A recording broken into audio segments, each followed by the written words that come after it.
Oke guys, kali ini kita akan mengomentari berita ya, akan bahas tentang kesialan dari para pencuri motor sehingga saat menjalankan aksinya malah kecelakaan dan akhirnya bisa ditangkap oleh warga. Nah, untuk mengetahui konteksnya, mari kita bersama simak beritanya. Kita mulai videonya. Video CCTV rekaman aksi dua orang komplotan maling yang beraksi mencuri motor warga yang sedang dipanaskan di depan rumah di kawasan Jalan Kandangan Rejogang 7, Kelurahan Kandangan, Kecamatan Benowo, Surabaya, Jawa Timur pada Rabu 10 September 2025 pagi menjadi perbincangan di media sosial. Salah seorang pelaku berhasil ditangkap karena terlibat kecelakaan menabrak pemotor lain saat sedang kabur. Cepet banget ya. Tuh, jadi lagi motornya lagi dipanasin di luar gitu ya. Masih berarti kuncinya masih nempel di motornya dan baru tinggal mungkin mau masuk dalam gitu, mau ngambil makanan atau lagi istirahat gitu. Tapi kita lihat tuh Karena ya, terlibat cara mencurinya kecelakaan cepet banget menabrak pemotor lain tuh saat ya. Kurang dari berapa tuh? 10 detik kali. Mungkin di bawah 5 detik udah langsung naik dan langsung digas gitu. Motor langsung hilang raib begitu saja. Ya dari bukti CCTV-nya nih. menghindari kejaran warga. Berdasarkan Tuh ya video lari CCTV yang akhirnya. beredar di media sosial, kedua pelaku ini membagi tugas sebelum beraksi. Lebih lengkapnya, terhubung bersama kita jurnalis Surya Malang, Harekar Luhur Pamudi yang sudah menghimpun informasinya untuk Anda. Itu ya, Silakan laporan tabrakan Anda ya, Harekar Luhur Pamudi. gara-gara mencuri motor. Oke, baik Justina. Jadi viral di media sosial video CCTV merekam aksi dua orang komplotan maling yang mencuri motor warga yang sedang dipanaskan mesinnya di depan rumahnya di kawasan Jalan Kandangan Rejo, Gang 7, Kandangan, Kecamatan Benowo, Kota Surabaya pada Rabu pagi kemarin. Namun belakangan diketahui salah satu pelaku pencurian dari motor tersebut berhasil ditangkap karena terlibat kecelakaan usai Ya, menabrak motor sial lain banget ya. saat berupaya kabur. Berdasarkan video Hmm. CCTV yang beredar di media sosial tersebut, kedua pelaku memang membagi tugas ya. Satu orang pelaku yang memakai kaos oblong warna biru muda bertindak sebagai joki motor saranaksi, yakni mengendarai motor Matic jenis Yamaha Mio. Kemudian untuk satu orang pelaku lainnya yang memakai jaket warna Ya, hitam, kayak bertopi hitam dan penumpangnya. bercelana pendek bertindak sebagai eksekutor pencurian motor. Dan informasinya ternyata motor yang dicuri oleh komplotan tersebut merupakan motor Honda Beat warna hitam bernopol L4427 DAP milik warga dari Kelurahan Kandangan, Kecamatan Benowo, Kota Surabaya, bernama M. Taufik, 41 tahun, bapak satu anak. Kemudian satu orang pelaku memang berhasil ditangkap oleh warga karena kebetulan terjatuh saat kabur. Si pelaku itu menabrak pengendara lain yang saat itu sedang melintas di kawasan Jalan Raya Kandangan Benowo, Kota Surabaya. Ya, Dan ngambil pelaku motor. yang berhasil ditangkap oleh warga itu berinisial ME. Dia bertugas sebagai joki motor sarana aksi, bernopol berkendara memakai motor Yamaha Mio warna hitam tanpa ada nopolnya. Untuk temannya yang bertugas sebagai eksekutor ternyata diketahui berinisial SN. Dia memang bertugas sebagai eksekutor pencurian motor dan saat kejadian tersebut, kecelakaan itu ternyata si SN ini berhasil kabur meninggalkan temannya itu yang tergeletak karena terlibat kecelakaan. Namun untuk profil Ditinggalin tuh. identitas dari SN yang buron ini sudah dimasukkan oleh pihak kepolisian dalam daftar pencarian orang untuk diburu oleh anggota kepolisian yang ada di seluruh wilayah kota Surabaya. Tuh ya, jadi kan dua orang tadi kan, satu motor yang itu kecelakaan, jadi temennya tuh ketangkep. Nah, kalau udah ketangkep nanti kemungkinan bakal jadi buron temennya, karena kan harus ngaku, pasti kenal temennya. Kalau misalnya nggak ngaku, nanti hukumannya mungkin jadi tambah berat. Makanya harus ngaku tadi kan si yang udah ketangkepnya. Maka temen yang kabur ini udah jadi buron di satu kota mungkin ya, karena udah dilaporkan ke database-nya. Misalnya siapa namanya, tinggal di mana, dan bagaimana dia aktivitasnya itu sudah mulai dilacak, mulai diselidiki. Ya, ada buktinya M. soalnya. Taufik menceritakan ternyata memang saat itu pencurian itu terjadi saat dia sengaja memarkirkan motor di depan, kemudian dipanaskan mesin motornya, Oh ya, dinyalakan ya tanpa kronologisnya. pengawasan sekitar pukul 6 pagi karena saat itu memang ia tidak bersiap untuk mengantarkan anaknya yang akan sekolah. Itu ya. Kemudian ia sengaja masuk ke dalam rumah untuk mempersiapkan benda-benda Oh, yang akan ingin dibawanya. sebentar banget Kemudian padahal tuh ya.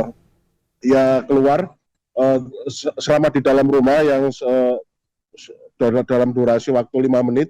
Ternyata si korban ini mendapati suara deru mesin motornya itu menghilang. Kemudian ia menyadari kalau ternyata ada keanehan, suara motornya yang biasanya suaranya itu bisa terdengar hingga ke dalam rumah yang terdengar langsung lenyap, ya langsung keluar dan melihat kondisi motornya, yang ternyata motornya sudah hilang. Tuh ya. Jadi makanya hati-hati ya ketika kalian tuh menggunakan kendaraan kalian. Misalnya kuncinya ditinggal di motor. Nah, itu kalian harus hati-hati. Jangan tinggal wah 5 menit nih, bentar doang gitu, aman.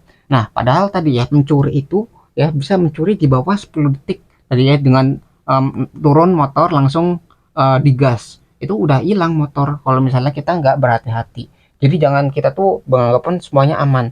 Karena pencurian itu bisa terjadi dalam waktu yang sangat singkat gitu ya. Jadi kita harus benar-benar berhati-hati dan jangan sampai meremehkan apa yang akan terjadi ya. Jadi itu memang harus hati-hati kita sebagai yang punya motornya atau punya benda yang berharga, karena pencuri tadi cepat banget ya aksinya itu. Berusaha untuk mencari keberadaan motornya itu dengan meminta bantuan ke beberapa orang tetangga yang memasang kamera CCTV di depan rumahnya. Ternyata dapati pelaku dari pencurian motor Ada tersebut buktinya berjumlah berarti. 2 orang yang beraksi sekitar pukul 6.00.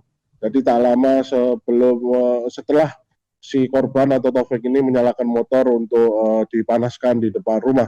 Dan ternyata pelaku ini sudah berkeliling 2 kali di gang permukimannya itu Udah sebelum memantau. akhirnya mengeksekusi motor yang diparkir di depan rumah dalam keadaan mesin menyala.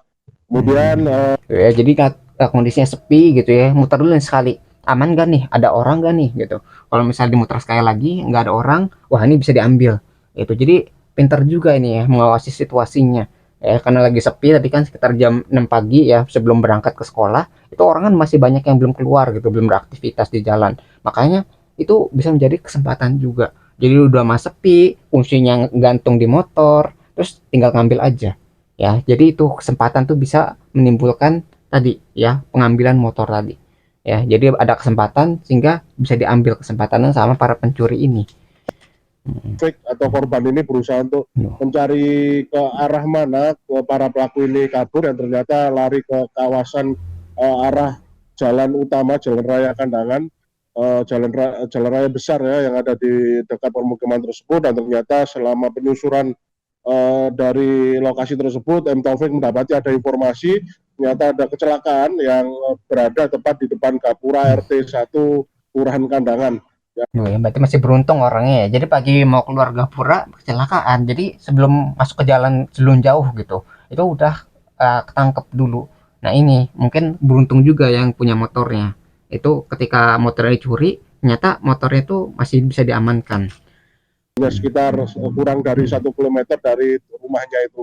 Pada saat diperiksa ternyata sosok orang yang terlibat kecelakaan itu adalah sosok yang mirip dengan ciri-ciri pelaku yang mencuri motornya, namun ini pelakunya dan bertindak sebagai jok motor seranaksi. Kemudian saat diinterogasi oleh warga yang semula bersimpati karena warga menganggap ini adalah warga atau pengendara motor yang terlibat kecelakaan biasa, ternyata diketahui kalau si sosok pria yang mengenakan kaos oblong warna biru muda ini mengaku baru saja melakukan pencurian motor di lokasi depan rumah dari Taufik. Ternyata langsung warga pun naik pitam dan mengajar si Taufik, mengajar si pelaku hingga babak belur, kemudian diserahkan kepada pihak kepolisian, yakni ke anggota Polsek Benowo. Masalah mukulin orang main hakim sendiri sebenarnya nggak bagus ya, kayak kita tuh mukulin orang gitu kan, kita nggak punya kemampuan untuk menilai apakah pukulan kita tuh benar-benar adil untuk mereka terima gitu. Makanya saya tidak sarankan untuk main hakim sendiri ya. Kalau misalnya bisa diserahkan langsung ke polisi, maka serahkan gitu. Tapi kan yang masalah kalau misalnya si pencurian itu ngelawan gitu. Kalau ngelawan ya berarti kita boleh untuk mempertahankan diri kita untuk melumpuhkannya gitu ya, supaya bisa ditangkap. Tapi kalau misalnya udah menyerahkan diri, udah nggak ngelawan, kalau bisa langsung diserahkan ke polisi. Karena ya polisi lebih tahu gimana prosedurnya untuk mengamankan dan mengadili pencuri ini. Gitu ya. Jadi kita jangan main hakim sendiri ya. Mukul-mukulin orang sampai babak belur atau mungkin sampai meninggal gitu gara-gara kita emosi ya. Jadi harus dihindari main hakim sendiri itu. Kemudian kami mengonfirmasi kepada Kanit Reskrim Polsek Benowo Polrestabes Surabaya, Ibda Catur, yang menarikkan bahwasanya ada 1 orang pelaku yang berhasil diamankan dan kini hanya masih melakukan serangkaian pengembangan atas kasus tersebut untuk memburu pelaku lainnya, yakni yang berusia SN ini yang sudah dimasukkan dalam daftar pencarian orang. Demikian reportase kami, Yustina, kembali ke studio. Ya nih, ngecek Terima kasih pertama rekan muter Nur sekali Pamudi, terus jurnalis Surya mantep Malang. tuh. Kami nantikan informasi update selanjutnya. Selamat bertugas kembali. Hmm. Berikut pemirsa keterangan pihak terkait selengkapnya. Kronologinya saya kan memanasi sepeda di depan Ya, ini dari rumah. narasumbernya nih. Habis itu saya kan dipanggil sama istri saya. Orang tua saya kan kena penyakit demensia, hilang ingatan. Oh, ya Habis pikun. saya kembali ke dalam sebentar, membenerin orang tua saya karena tangannya narik-narik apa benda-benda yang di sekitarnya. Itu saya itu tidak mendengar. Download Jadi lagi mau ngebantu orang tuanya yang tadi kan kena pikun atau demensia, itu akhirnya diambil motornya. Jadi mungkin kualat juga ya, gara-gara pencurinya itu mencuri orang yang sedang berbakti kepada orang tuanya sendiri. Itu jadi ya itu ya, jangan melakukan kejahatan. Terus kalau misalnya kejahatannya itu udah ketangkep ya penjahatnya, jangan kita main hakim sendiri. Mungkin itu yang bisa kita pelajari dari berita ini tentang itu. Dan masalah kehati-hatian juga. Ya kalau misalnya mau ninggalin motor nih, setidaknya kunci itu jangan sampai menggantung atau ada di dekat motor, sehingga orang tuh bisa mengambil motor tersebut ya, walaupun sebentar, walaupun 5 menit gitu. Karena tadi ya, dalam waktu kurang dari 10 detik motor tuh bisa raib begitu saja ketika kuncinya itu menggantung di motornya gitu. Jadi masalah kehati-hatian, terus masalah pencurian itu jangan sampai terjadi, dan kalau misalnya udah ketangkep jangan sampai kita main hakim sendiri ya. Itu mungkin yang bisa kita pelajari dari berita ini. Nah, kalau kalian tertarik dengan sumber beritanya, link sudah saya cantumkan di deskripsi video. Nah, mungkin sekian yang bisa saya sampaikan. Semoga video bisa bermanfaat. Kurang lebih mohon maaf. Kita ketemu lagi di pembahasan selanjutnya, insya Allah.